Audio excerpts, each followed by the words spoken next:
வணக்கம் நேர்களே, இன்னைக்கு நாம திருப்பாவை பாடலோட 28வது பாடல் வரிகள் விளக்கத்தை பார்க்கலாம்.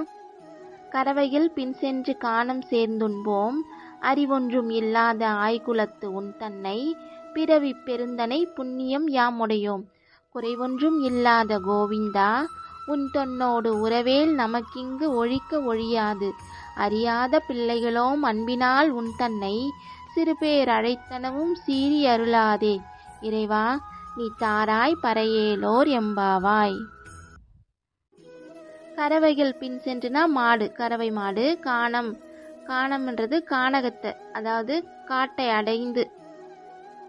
நாங்கள் ஆயர் குலத்தவர்கள் மாடுகள் மேய விட்டபடி ஆங்காங்கே உட்கார்ந்து கூட்டாஞ்சோறு சாப்பிடுவோம். எங்களுக்கு படிப்பறிவெல்லாம் கிடையாது. ஆனாலும் முழுமை பொருளான கோவிந்தா, நீயே எங்கள் மத்தியில் மாடு மேய்ப்பவனாக பிறக்கும் அளவு நாங்கள் புண்ணியம் செய்திருக்கிறோம். கறவைகள் பின் சென்று காணம் சேர்ந்துண்போம். மாட்டுக்கு பின்னாடியே காட்டுக்கு போயிட்டு அங்கே கூட்டாஞ்சோறு சேர்ந்து சாப்பிடுவோம்.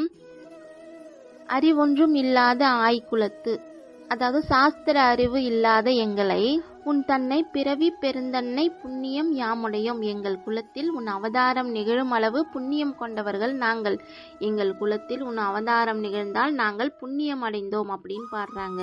புண்ணியனான உன்னையே எங்களில் ஒருவனாக பெற்றிருக்கும் புண்ணியவான்கள் நாங்கள்.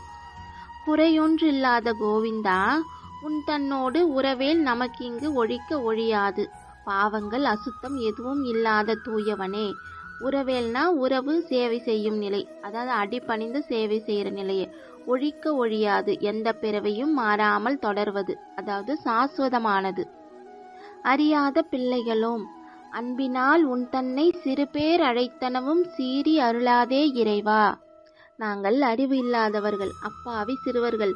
உன்னை முறைப்படி எவ்வாறு வழிபடுவது என்பதெல்லாம் எங்களுக்கு தெரியாது. எங்கள் பரிசுத்தமான அன்பினால் நாங்கள் உன்னை எந்த பெயரிட்டு எந்த விதத்தில் அழைத்தாலும் அதில் உள்ள அன்பை மட்டும் ஏற்றுக்கொள்.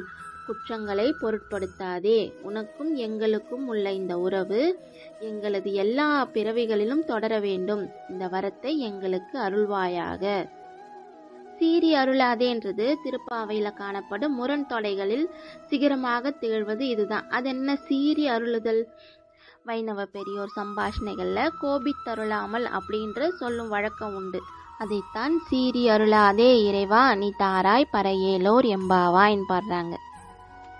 பெருமானுடன் தங்களுக்கு ஏற்பட்ட உறவை எடுத்துக்காட்டி, முதலடியில் பசுக்களின் பின்னே போய் திரிந்து உடல் வளர்கின்றோம், எங்களுக்கு நற்கர்மம் இல்லை என்றும், இரண்டாம் அடியில் அறிவொன்றும் இல்லாத ஆய்குலத்து என்று தங்களை தாழ்த்தி, குறைவொன்றும் இல்லாத கோவிந்தா என்று நான்காம் அடியில் அவனை போற்றி, ஐந்தாம் அடியில் உறவேல் நமக்கிங்கு ஒழிக்க ஒழியாது என்று பிரிக்க முடியாத பந்தத்தை கூறி, ஏழாம் அடியில் சீறி அருளாதே என்று தாங்கள் முன்னர் ஏதேனும் அவமரியாதையாக நடந்து கொண்டால் அதற்கு மன்னிப்பு கேட்டு, எட்டாம் அடியில் இறைவா நீ தாராய் பறை என்று முடிக்கிறார் ஆண்டாள்.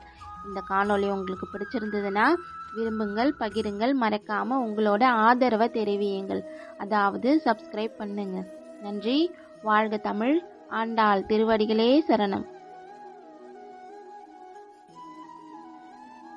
கிருஷ்ணா.